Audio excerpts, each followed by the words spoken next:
So it looks like there's a few more updates for us to cover. How's it going, guys? My name is Dalaran, and today I'll be talking about a few things. One of them will be Legendaries and Titan Forging in the next expansion, some of the changes for class abilities and the demo floor, which gives us a little bit of an idea of where Blizzard is taking the expansion and how they're going to be doing classes, since there's not a lot of information on it right now. Again, everything is in beta, everything might change, as well as the stat Squish. So I'm going to do these actually in reverse order of naming them, because I'm going to go from the most exciting things to least exciting. Some of the things that we weren't sure about to some of the things that a lot of people had expectations of, and most of these expectations were met. And it looks like Blizzard is just taking the right steps in order to make the expansion better, at least in my opinion. Let me give you guys the details, and I'll let you guys have the floor in the comments to let me know whether you agree with me or not. Okay, let's talk a bit about the actual item Squish. Now, on the BlizzCon 2017 Battle for Azeroth on-floor demo, which is subject to change. This is basically pre-alpha type of setup, if not completely alpha. Right now, the stat Squish is in the game. And what we have right now is people running around with 185 item level gear with 16k health. A hard-hitting spell like Chaos Bolt, which a lot of you know just know the gravity and just how much of a weight does it hold for Destruction Warlocks on the beta servers or in the demo servers, is currently hitting for 6.3k. Now imagining millions and millions of numbers that you would hit for, about 6,300,000, and now adjusted to 6.3k, and your health being from 5 to 6 million as a DPS down to 16k. This is the item Squish a lot of people were very happy about. So it looks like Blizzard is actually going to sit down and actually make the item Squish happen. Some people were able to take a look at the item journal for the Legion zones, and they saw some of the item levels for Heroic dungeons, Mythic raids, and Legendaries, and you can see the item Squish for those items. At Heroic dungeons, which are normally 865 item level, which is the lowest on the charts, their new item level now is 200. Something like Mythic Nighthold gear, that's normally 900 item level, is now 235. Then we have Mythic Tomb of Sargeras gear, and we are looking at 930 and squish down to 265. And the Legendaries, which are by the end of the expansion will be about 1,000 item level, will be down to 335. Now I'm thinking these numbers are going to go way lower, because the people running around with the gear on the demo floor have 185 item level, and you would think the gear is just going to get better, otherwise we don't need to replace our current gear. I don't really know how Blizzard is going to do this exactly, but I'm pretty sure they are gonna make us replace the gear, which I'm really hoping to, because it'd be great for me to just start wearing different pieces rather than wear whatever I was wearing last expansion.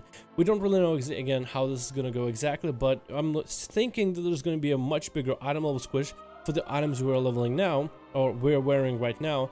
And they're trying to figure out, what's weird here is they're trying to figure out the Burning Crusade to Wrath, kind of the transition, the older expansions, and like how item levels work in general. Because right now with Burning Crusade going to Wrath, you have an item level 115 to 200. That's a pretty big increase with like +2 intellect increase. So they need to reorganize the stats, reorganize the item level, and figure this out so it makes some kind of coherent sense. But it's a good thing, because we are actually getting an item Squish, and to be down to 16k health would be so nice and refreshing for World of Warcraft. Alright, let's talk a bit about some of the classes, because this is everything that is, for the most part, on the demo floor. This is like pre-alpha stuff. Everything is subject to change, but it looks like there's 3 different tips that are going out. One, the majority of the changes were to AoE stun abilities and tanks. Talents will be covered in a future post, which I'll probably make a video on as soon as I can, so there'll be more information on that.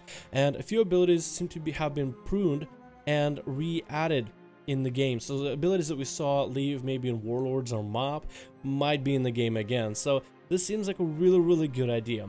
But right now, the stat Squish and the items and the abilities we have, seems like the Blizzard are actually taking big steps in order to reroll things little by little, and it's really exciting. First of all, let's take a look at this. Chaos Nova for Demon Hunters is now, instead of stunning enemies, it will disorient all nearby enemies for 5 seconds, all damage will cancel the effect, and Chaos Nova has a 50% chance to generate a lesser soul fragment, which is pretty exciting.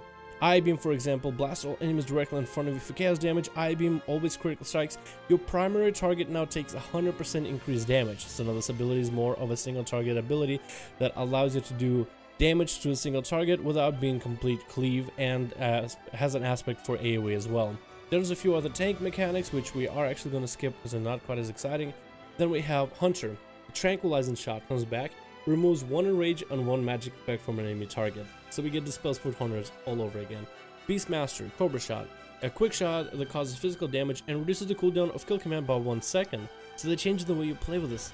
Dire Frenzy is now baseline and Dire Beast is a talent, so they changed up the way the spec is played slightly, so it's good that we are going to see some fresh new ideas for some of the class changes. Now onto Monks. Leg Sweep knocks enemies down within 5 yards, stunning him for 3 seconds instead of 5. Outlaw in particular, Grapple and Hook, now baseline at a 1-minute cooldown. Shaman Totem that stuns people for 3 seconds instead of 5, so it seems like AoE stuns are really just getting basically thrown out of the window more or less. So it seems like a lot of the defensive cooldowns and offensive cooldowns, AoE stuns, and some of the other abilities are either getting added back, some getting adjusted. This is not everything yet, but I'm glad to see that there are some changes and even some fundamentally class changes in terms of like making abilities baseline and bringing back abilities that we saw and making AoE stuns not quite as potent, which I feel like will just give so far a pretty fresh feel. Like if you were to apply these changes to live, I think it'll kind of flip everything on its head, especially in the PvP meta, let alone PvE. Mythic Plus would just have a completely different roster of people that you want to grab now, so I think that'll be interesting. Finally, Legendaries and Titan Forging. Will Legendaries be continuing into the game? No.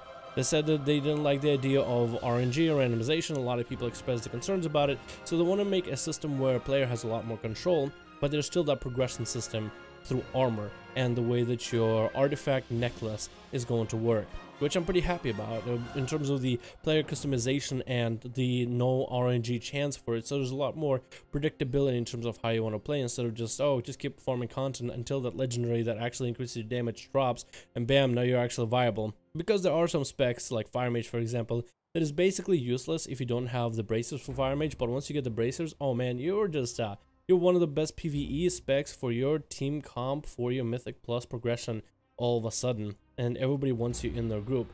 But before that, you're not really all that useful, so good luck with that.